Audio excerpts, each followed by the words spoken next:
नमस्कार दोस्तों, पीसीएस पाठशाला में आप सभी का स्वागत है। देखिए दोस्तों, यह एनसीईआरटी क्लास 6 का अध्याय 11 है और यह हमारे अतीत के नाम से बुक है, इतिहास की बुक है। हमारे अतीत अध्याय 11। इसके पहले का वीडियो नहीं देखे हैं तो प्लेलिस्ट में जाइएगा। एनसीईआरटी क्लास 6 हमारे अतीत के नाम से प्लेलिस्ट बनी हुई है। पूरे के पूरे वीडियो वहाँ पर आप लोग को मिलेंगे, अध्यायवार मिलेंगे। और देखिए दोस्तों, ये जो भी प्रश्न आप लोग को बताए जाएंगे बहुत ही महत्वपूर्ण होंगे। अध्याय 11 है और अध्याय 11 जो है इमारतें, चित्र और किताबें। ये आप लोग पढ़े होंगे। जो भी पुरातात्विक सामग्रियां हैं इसके बारे में बताया गया है, चाहे सांची का स्तूप हो, चाहे भीतरगांव का मंदिर हो, या फिर दशावतार मंदिर हो। इन सब के बारे में बताया गया। अजंता एलोरा के बारे में बताया गया। जो भी हमारे संग्रहालय में उपस्थित है वो सब कुछ बताया गया है, दिखाया गया है। तो यही देखिए दोस्तों, अध्याय 11 है, इमारतें, चित्र और किताबें। तो इस अध्याय को समझने के लिए हम टेस्ट सीरीज के माध्यम से इस अध्याय को समझते हैं। कुछ प्रश्न होंगे, उसका उत्तर होगा और सारगर्भित व्याख्या होगा, जिसके माध्यम से अध्याय 11 आपका कंप्लीट हो जाएगा। तो आइए टेस्ट देना शुरू करते हैं, अध्याय 11 को देखते हैं। तो देखिए दोस्तों, पहला प्रश्न है आप लोग की स्क्रीन पर। लगभग 1500 वर्ष पूर्व बने मेहरौली के लौह स्तंभ में आज तक जंग नहीं लगी है। यह अद्भुत लौह स्तंभ निम्नलिखित में से कहाँ स्थित है? तो देखिए, मेहरौली लौह स्तंभ जो है वह कुतुब मीनार के मैदान, नई दिल्ली में है। कुतुब मीनार के प्रांगण में मेहरौली का लौह स्तंभ है। यह लोहे का स्तंभ है, लगभग 7 मीटर से भी ज़्यादा यह ऊंचा है। और इसमें बहुत ही अचरज की बात है, बहुत ही अद्भुत बात है कि आज तक इसमें जंग नहीं लगी है। 1500 साल पुराना मेहरौली का लौह स्तंभ है, आज तक जंग नहीं लगी है। तो यह लौह स्तंभ निम्नलिखित में से कहाँ स्थित है, यह पूछ रहा है। तो यह स्थित है दिल्ली में, कुतुब मीनार के प्रांगण में, विकल्प सी। आइए इसकी व्याख्या देखते हैं।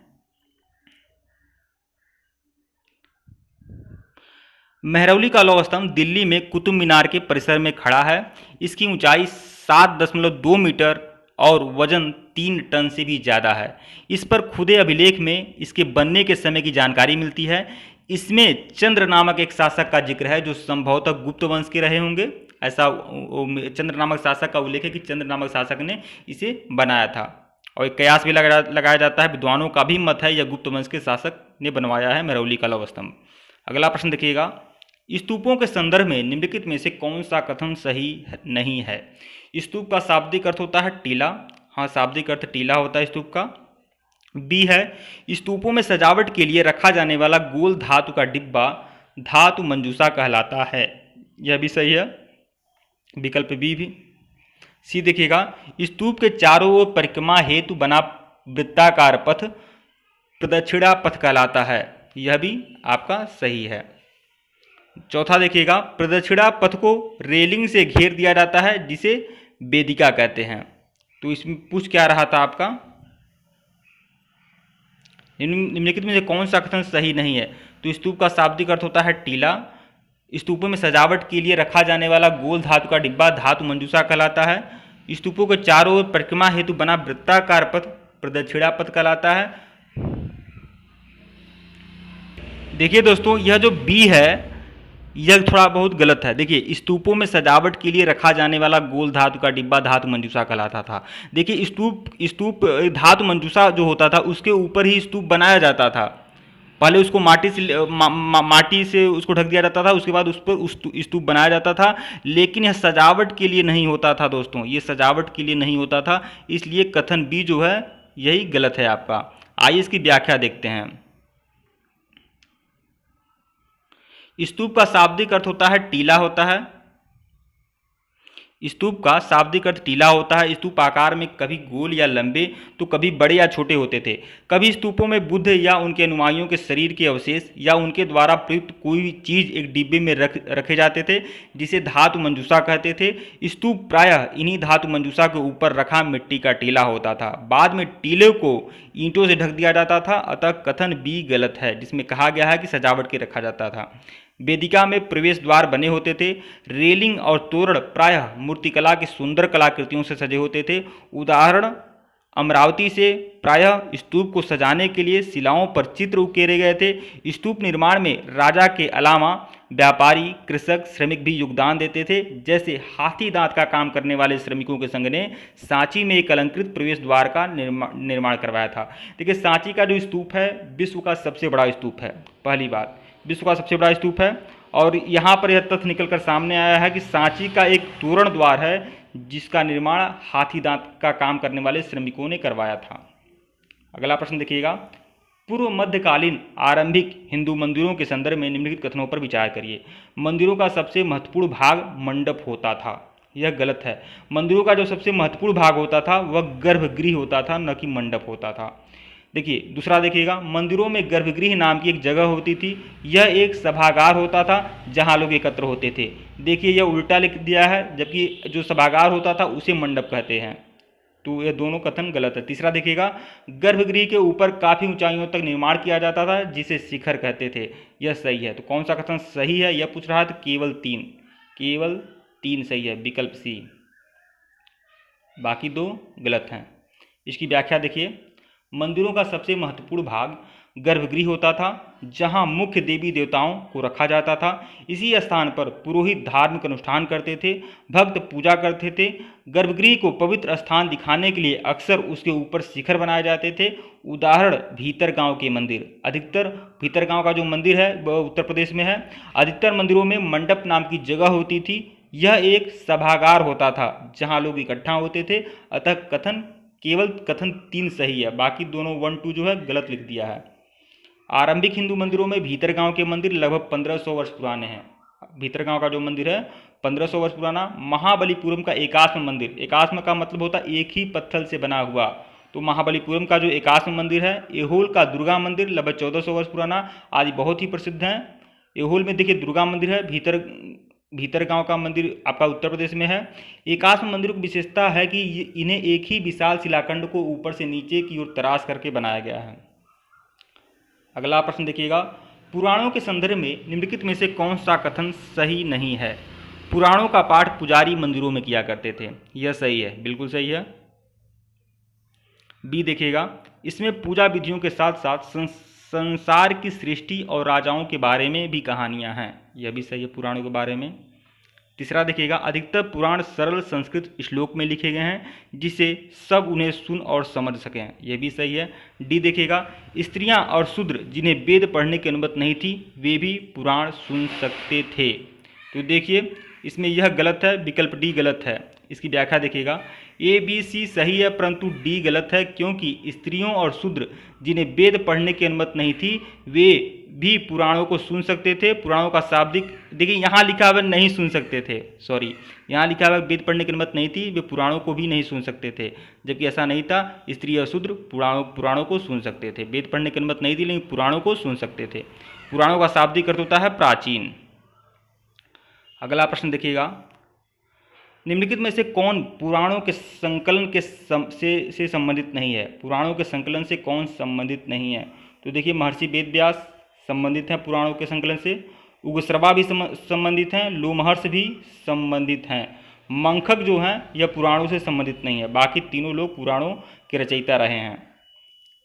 लोमहर्ष के पुत्र थे उग्रश्रवा, इन दोनों ने पुराणों की रचना की है और व्यास ने भी किया है। व्याख्या देखिएगा, पुराणों की कुल संख्या 18 है, परंतु मत्स्य पुराण में लिखा है कि पहले पुराण एक ही था, उसी से अन्य सभी पुराण निकले हैं। ब्राह्मण पुराण के अनुसार वेद व्यास ने पुराण संहिता का संकलन किया था। विष्णु पुराण से पता चलता है कि व्यास ने अपनी पुराण संहिता अपने शिष्य लोमहर्ष को दी। उग्रश्रवा लोमहर्ष के पुत्र थे, ये भी पुराणों के संकलन से जुड़े हुए थे। मंखक क्या थे? मंखक कश्मीर के एक संस्कृत महाकवि थे। मंखक संस्कृत के एक महाकवि थे, कश्मीर के थे। उन्होंने श्रीकंठचरित महाकाव्य और मंखकोश की रचनाएं की थी। देखिए, मंखक संस्कृत के महाकवि थे और कश्मीर से संबंधित थे। इन्होंने श्रीकंठचरित महाकाव्य और मंखकोश, ये 2 रचनाएं मंखक की हैं। श्रीकंठचरित महाकाव्य और मंखकोश। अगला प्रश्न देखिएगा, देखिए इसमें कुछ और बाकी है। पुराणों के संकलनकर्ताओं में से एक व्यास द्वारा महाभारत का संकलन किया गया। महाभारत का लेखन कार्य 1500 वर्ष पूर्व किया गया था, मतलब गुप्त काल में किया गया था। अगला प्रश्न देखिएगा, आर्यभट्टियम के लेखक आर्यभट्ट निम्नलिखित में से किससे संबंधित हैं? ज्योतिष से, खगोल से, गणित से। तो किससे संबंधित हैं? आर्यभट्टियम के लेखक आर्यभट्ट जो हैं ये किससे संबंधित हैं? तो ये खगोल और गणित से संबंधित थे। खगोल और गणित से संबंधित थे, मतलब विकल्प सी, विकल्प सी। इसकी व्याख्या देखिएगा। गणितज्ञ और खगोल शास्त्री आर्यभट्ट ने संस्कृत में आर्यभट्टियम नामक ग्रंथ लिखा था। ये एक महान ज्योतिषविद थे। इन्होंने अपनी पुस्तक में लिखा है कि दिन और रात पृथ्वी की अपनी धुरी पर चक्कर काटने की वजह से होता है। सबसे पहले उन्होंने ही कहा था कि दिन और रात तब होता है जब पृथ्वी घूर्णन करती है। उन्होंने ग्रहण के बारे में भी वैज्ञानिक तर्क दिया था। इन्होंने वृत्त की परिधि को मापने की विधि ढूंढ निकाली थी, जो लगभग उतनी ही सही है जितनी आज प्रयुक्त होने वाली विधि। अगला प्रश्न देखिएगा। शून्य के संदर्भ में निम्नलिखित कथनों पर विचार करिए। भारत के गणितज्ञों ने शून्य के लिए एक नए चिन्ह का आविष्कार किया था, सही है। दूसरा देखिएगा, गिनती की यह पद्धति पहले यूरोपियों द्वारा अपनाई गई, उसके बाद पूरे अरब में फैलाई गई, ये गलत है, दूसरा। तीसरा देखिएगा, रोम के निवासी शून्य का प्रयोग किए बगैर गिनती करते थे। तो देखिए इसमें कौन सा कथन सही है, तो 1 और 3 सही है, 2 गलत है। 1 और 3 सही है, मतलब विकल्प बी।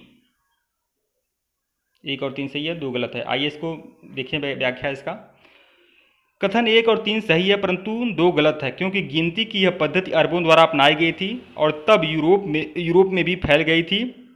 अन्य अंकों का प्रयोग पहले से होता था। देखिए सबसे पहले तो यह भारत में गिनती की पद्धति शून्य आया था, उसके बाद अरबों ने इसे अपनाया था और अरबों के माध्यम से यह यूरोप में फैला था, उसके बाद पूरे विश्व में फैल गया। अगला प्रश्न देखिएगा, कागज का आविष्कार निम्नलिखित में से कहाँ हुआ था? कागज का आविष्कार कहाँ हुआ था? तो कागज का आविष्कार चीन में हुआ था, आप जानते ही हैं। कागज का आविष्कार चीन में हुआ था, चीन। विकल्प बी, चीन में हुआ था। इसकी व्याख्या देखिएगा।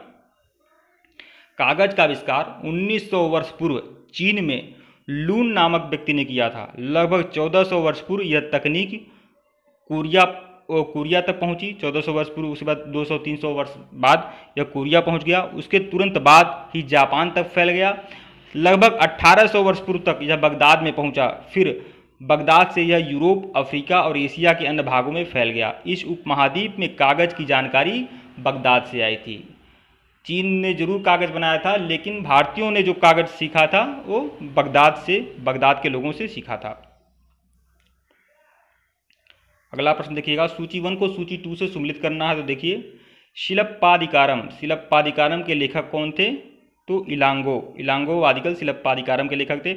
मणिमेखलय के लेखक कौन थे? शीतलय संतनार। मेघदूतम के कौन थे? कालिदास। और रामायण के महर्षि वाल्मीकि। इस तरह से आप लोग सम्मिलित कर सकते हैं। इसकी व्याख्या देखिएगा। शिलप्पादिकारम एक प्रसिद्ध तमिल महाकाव्य है जिसकी रचना इलांगो द्वारा की गई थी। इसमें कोलम नामक व्यापारी की कहानी है जो पुहार में रहता था। मणिमेखलय नामक महाकाव्य तमिल के एक व्यापारी शीतलय संतनार ने लिखा था 1400 वर्ष पूर्व। इसमें कोलन और माधवी की बेटी की कहानी है। प्रसिद्ध गीत काव्य मेघदूत कालिदास द्वारा रचित है। इसमें एक विरही प्रेमी बरसात के बादल को अपना संदेशवाहक बनाने की कल्पना करती है और कालिदास ने अपनी रचनाएं संस्कृत में करते थे, कालिदास, क्योंकि वह संस्कृत के महाकवि थे।